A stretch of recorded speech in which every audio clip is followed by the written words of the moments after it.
मणिपुर में भारी बारिश की वजह से पिछले 48 घंटों में बाढ़ और लैंडस्लाइड की वजह से 3,802 लोग प्रभावित हुए हैं और 883 घर क्षतिग्रस्त हो गए हैं। अधिकारियों ने रविवार को बताया कि नदियों के उफान पर आने और तटबंध टूटने के कारण राज्य की राजधानी इम्फाल और इम्फाल पूर्व जिले के कई इलाकों में जलभराव हो गया।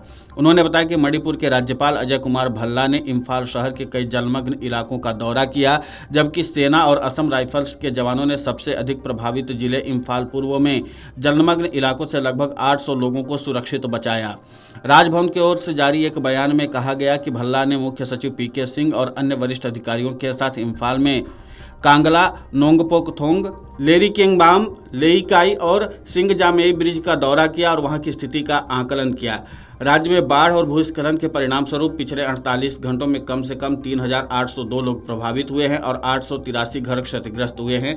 एक अधिकारी ने बताया कि शनिवार शाम तक कुल 3,275 इलाके या गांव भारी बारिश की चपेट में आ चुके हैं, जिसमें से 2 लोग घायल भी हुए हैं और 64 जानवरों की मौत की खबर है। उन्होंने बताया कि अब तक राज्य में कुल मिलाकर भूस्खलन की 12 घटनाएं हुई हैं। एक अन्य अधिकारी ने बताया कि चेकॉन क्षेत्र में इम्फाल नदी के उफान आने के बाद ऑल इंडिया रेडियो से इम्फाल परिसर और जवाहरलाल नेहरू आयुर्विज्ञान संस्थान सहित कई कार्यालयों और प्रतिष्ठानों के परिसर में जलभराव हो गया। उन्होंने बताया कि रविवार को इम्फाल पूर्व जिले में इरिल नदी का जलस्तर खतरे के निशान को पार कर गया, हालांकि अभी तक तटबंध नहीं टूटा है।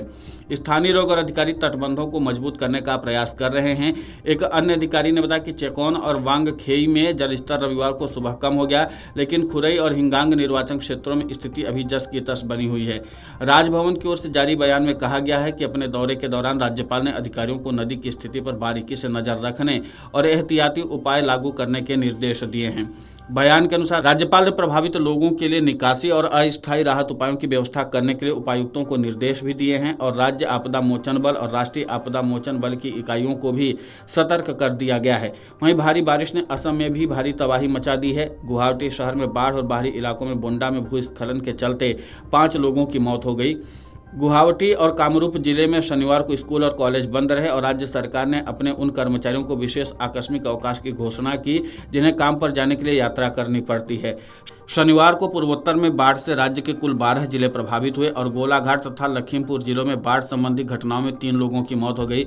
शनिवार दोपहर तक मिजोरम राज्य आपदा प्रबंधन प्राधिकरण ने राज्य भर में 113 स्थानों पर भूस्खलन की सूचना दी और 5 लोगों के मारे जाने की जानकारी सामने आई।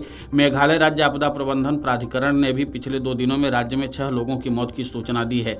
नागालैंड में शुक्रवार को चुमौक कैदिमा जिले में चट्टान गिरने की घटना में एक ट्रक चालक की मौत हो गई। इस बीच मणिपुर में इम्फाल नदी के तटों में टूट की खबरें भी सामने आई, जिसके चलते इम्फाल पूर्वी जिले का एक बड़ा क्षेत्र जलमग्न हो गया है।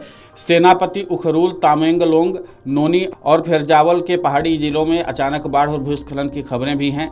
राज्य के राहत और आपदा प्रबंधन विभाग के अनुसार 277 लोगों को सुरक्षित निकाला गया है और राज्य के 8 राहत शिविरों में भेज दिया गया है और अन्य प्रभावित लोगों तक राहत पहुंचाई जा रही है।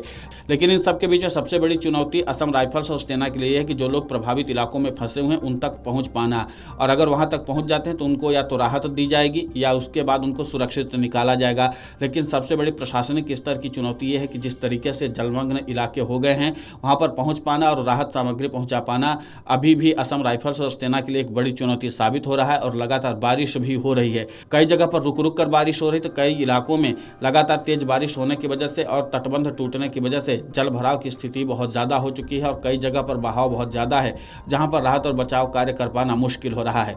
अब देखना यह होगा कि जिस तरीके से आपदा बनकर बारिश बरस रही है उसके नाते से अप्रशासनिक तौर पर लोगों को कब तक पूरी तरीके से सुविधा मुहैया कराई जाती है। Video desk amarujala.com। अगर आप ये वीडियो YouTube पर देख रहे हैं तो हमारे चैनल को सब्सक्राइब कर बेल आइकन दबाएं और Facebook पर देख रहे हैं तो हमारे पेज को लाइक करें।